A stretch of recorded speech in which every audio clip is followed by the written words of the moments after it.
மழை வெள்ளம் பாதித்த பகுதிகளுக்கு சேவா பாரதி தமிழ்நாடு மற்றும் மாதவ தீபம் அறக்கட்டளை சார்பில் நிவாரணப் பொருட்கள் சேலத்திலிருந்து அனுப்பி வைக்கப்பட்டன. திருவண்ணாமலை, தண்டாரம்பட்டு, செங்கம் ஒன்றியம் உள்ளிட்ட 78 கிராமங்களில் உள்ள 9119 பேருக்கு நிவாரணப் பொருட்கள் அனுப்பி வைக்கப்பட்டன.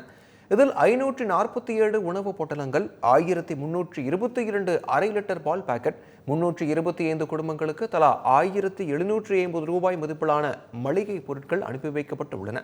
மேலும் 225 போர்வைகள், 8 கொசுவலைகள், 50 பாய்கள், 1500 பிஸ்கட் பாக்கெட்டுகள் மற்றும் குழந்தைகள், பெண்களுக்கான துணி வகைகள் அனுப்பி வைக்கப்பட்டன.